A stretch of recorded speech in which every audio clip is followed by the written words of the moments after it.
Hi dear students, welcome to our channel Accountancy in Tamil. இன்னைக்கு வீடியோல 11th standard accountancy chapter 9 rectification of errors உடைய exercise 11th sum பார்க்கலாம். Rectify the following journal entries அப்படின்னு கொடுத்திருக்காங்க. So இந்த journal entries-ல இருக்கக்கூடிய errors நம்ம rectify பண்ணனும். இங்க ஆல்ரெடி journal entry-யா கொடுத்திருக்காங்க. இதுல என்ன error இருக்குன்னு எப்படி கண்டுபிடிக்கிறது அப்படின்னு யோசிக்காதீங்க.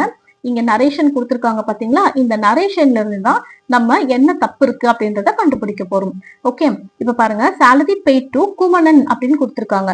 ஸோ salary நம்ம குமணனுக்கு பே பண்றோம் அப்படின்னா அதுக்கான ஒரிஜினல் என்ட்ரி என்ன வரும்? salary account debtor to cash account அப்படின்னு வரும். ஆனா இங்க என்ன பண்ணிருக்காங்க, Kumanan account debtor to cash account அப்படின்னு போட்டிருக்காங்க. அப்ப இது தப்பான என்ட்ரி தானே. ஸோ இந்த நரேஷன் இருக்கு பாத்தீங்களா, இந்த நரேஷனை வச்சுதான் நம்ம என்ன தப்பு இருக்கு அப்படின்றத கண்டுபிடிக்க போறோம். ஓகே, சோ இதுக்கான original entry salary account debtor to cash account அப்படின்னு வரணும். ஆனா அவங்க ராங் என்ட்ரி என்ன பண்ணிருக்காங்க, Kumanan account debtor to cash account அப்படின்னு போட்டிருக்காங்க. இப்ப இதுல கேஷ் அக்கௌண்ட் கீழே இருக்கு பாத்தீங்களா, கிரெடிட் சைட்ல, அதுல எந்த தப்புமே இல்ல, டெபிட்ல இருக்கிறது தான் தப்பு இருக்கு. ஓகே, ஒரிஜினல் என்ட்ரில salary account டெபிட் சைட்ல இருக்கு அப்படின்றதுனால அதை அப்படியே எடுத்து நம்ம டெபிட் சைட்லயே எழுதிக்கலாம். salary account debtor அப்படின்னு போட்டுக்கணும். ஓகே, இப்ப ராங் என்ட்ரில குமணன் அக்கௌண்ட் டெபிட் சைட்ல இருக்கு இல்லையா, இது நம்ம ஆப்போசிட் என்ட்ரியா போடணும். அப்ப இது என்ன பண்ணலாம், கிரெடிட் பண்ணிக்கலாம். ஓகே, அப்போ டு குமணன் அக்கௌண்ட் அப்படின்னு போட்டுக்கணும் ரெக்டிஃபைங் என்ட்ரில. So salaries account debtor to Kumanan account அப்படின்னு போட்டு 10,000 rupees both debit and creditல போட்டுக்கோங்க. நரேஷன்ல being salaries and Kumanan account rectified அப்படின்னு எழுதிக்கோங்க. Senguttuvan account to cash account அப்படின்னு கொடுத்திருக்காங்க. நரேஷன்ல ரெண்ட் பெய்ட் டு செங்குட்டுவன் அப்படின்னு கொடுத்திருக்காங்க. சோ ரெண்ட் வந்து நம்ம செங்குட்டுவனுக்கு பே பண்ணிருக்கோம். அப்போ இதுக்கான என்ட்ரி என்ன வரும், rent account debtor to cash account அப்படின்னு தான் வரும் இல்லையா.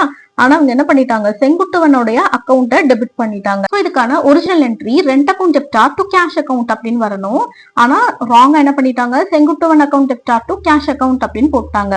அகைன் இதுல நமக்கு டெபிட் சைட்ல தான் ராங் என்ட்ரி போட்டிருக்காங்க. சோ ஒரிஜினல் என்ட்ரில இருக்க ரெண்ட் அக்கௌண்ட் நமக்கு டெபிட்ல இருக்கிறதுனால அதை அப்படியே எடுத்து டெபிட் சைட்ல எழுதிக்கலாம். ரெண்ட் அக்கௌண்ட் debtor அப்படின்னு எழுதிக்கோங்க. அண்ட் ராங் என்ட்ரில செங்குட்டுவன் அக்கௌண்ட் டெபிட் சைட்ல இருக்கு இல்லையா, இந்த டெபிட் சைட்ல இருக்குன்றதுனால இதை நம்ம என்ன பண்ணிக்கணும், கிரெடிட் பண்ணிக்கணும். ஓகே, டு செங்குட்டுவன் அக்கௌண்ட் அப்படின்னு போட்டுக்கோங்க. ஸோ ரெக்டிஃபைங் என்ட்ரில rent account debtor to Senguttuvan account அப்படின்னு போட்டு 6,000 rupees போத் டெபிட் அண்ட் கிரெடிட்ல எழுதிக்கோங்க. பீயிங் ரெண்ட் பெய்ட் ரெக்டிஃபைட் அப்படின்னு நரேஷன் எழுதிக்கோங்க. Next cash account debtor to sales account அப்படின்னு கொடுத்திருக்காங்க. ஃபர்னிச்சர் சோல்டு ஃபார் கேஷ் அப்படின்னு கொடுத்திருக்காங்க நரேஷன்ல. சோ ஃபர்னிச்சரை வந்து நம்ம கேஷுக்கு சேல் பண்ணிட்டோம். அப்ப சேல் பண்ணிட்டோம் அப்படின்னா இதுக்கான என்ட்ரி என்னவா இருக்கும், cash account debtor to furniture account அப்படின்னு வரும். ஏன்னா கேஷ் வந்து நமக்கு பிசினஸ்குள்ள வருது, அப்போ கேஷ் வந்து ரிசீவ் ஆகுதுன்றதுனால நம்ம டெபிட் பண்ணணும் கேஷை. ஃபர்னிச்சர் நம்ம கிட்ட இருந்து வெளியில போகுது, அசெட் நம்ம கிட்ட இருந்து வெளியில போச்சுன்னா அதை நம்ம கிரெடிட் பண்ணுவோம் இல்லையா. So cash account debtor to furniture account அப்படின்றது தான் ஒரிஜினல் என்ட்ரி. ஆனா தப்பா என்ன பண்ணிட்டாங்க, cash account debtor to sales account அப்படின்னு போட்டுட்டாங்க. சோ நார்மலா ஏதாவது நம்ம சேல் பண்றோம் அப்படின்னா நம்ம cash account debtor to sales அக்கௌண்ட்னு போடுவோம். ஆனா நம்ம ஒரு அசெட் சேல் பண்றோம் அப்படின்னா அந்த அசெட்டுடைய நேம் தான் நம்ம போடணும் இல்லையா. அப்ப இங்க தப்பு பண்ணிருக்காங்க, கிரெடிட் சைட்ல இருக்கிறதுல தப்பு இருக்கு. ஒரிஜினல் என்ட்ரில ஃபர்னிச்சர் அக்கௌண்ட் கிரெடிட் சைட்ல இருக்கு. ஸோ ஃபர்னிச்சர் அக்கௌண்ட்டை நம்ம கிரெடிட் பண்ணிக்கலாம், அப்படியே எடுத்து கிரெடிட் பண்ணிக்கோங்க. இந்த கேஷ் அக்கௌண்ட்ல எந்த தப்புமே இல்லை இல்லையா, அதனால இதை நம்ம மைண்ட் பண்ண வேண்டாம். இப்போ ராங் என்ட்ரில சேல்ஸ் அக்கௌண்ட் தப்பா இருக்கு. ஸோ சேல்ஸ் அக்கௌண்ட் கிரெடிட்ல இருக்கிறதுனால இது நம்ம என்ன பண்ண போறோம், டெபிட் பண்ண போறோம். Okay, sales account debtor to furniture account அப்படின்னு போட்டுக்கணும் ரெக்டிஃபைங் என்ட்ரில. ஸோ ரெக்டிஃபைங் என்ட்ரில sales account debtor to furniture account போட்டு 2,000 rupees போத் டெபிட் அண்ட் கிரெடிட்ல போட்டுக்கோங்க. பீயிங் ஃபர்னிச்சர் சோல்ட் ரெக்டிஃபைட் அப்படின்னு நரேஷன் எழுதிக்கோங்க.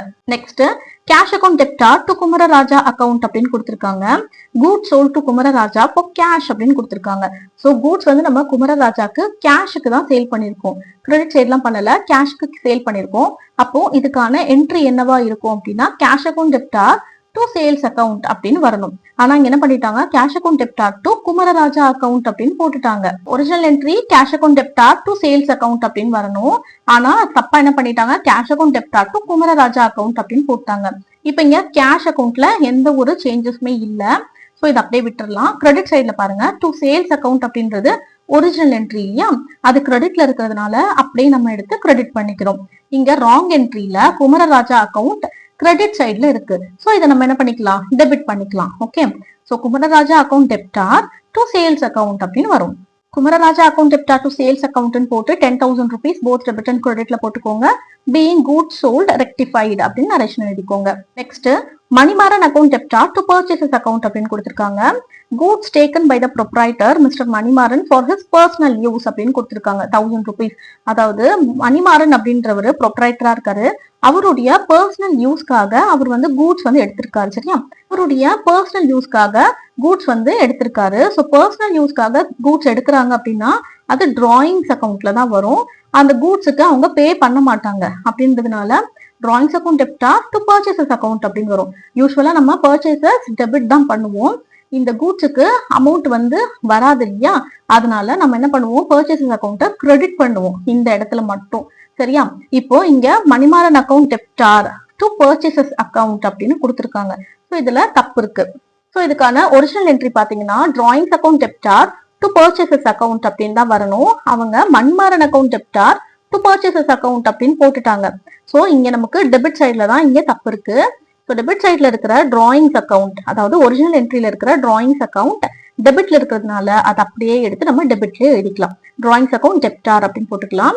இங்க ராங் என்ட்ரியில இருக்கிற மணிமாறன் அக்கௌண்ட் டெபிட்ல இருக்கிறதுனால இதை நம்ம கிரெடிட் பண்ணிக்கலாம். ஓகே, டு மணிமாறன் அக்கௌண்ட் அப்படின்னு கிரெடிட் சைட்ல போட்டுக்கணும். Drawings account டெப்டார் to Manimaran account அப்படின்னு போட்டு 1000 rupees போத் டெபிட் அண்ட் கிரெடிட்ல போட்டுக்கோங்க. Being goods taken for personal use rectified அப்படின்னு நரேஷன் எழுதிக்கோங்க.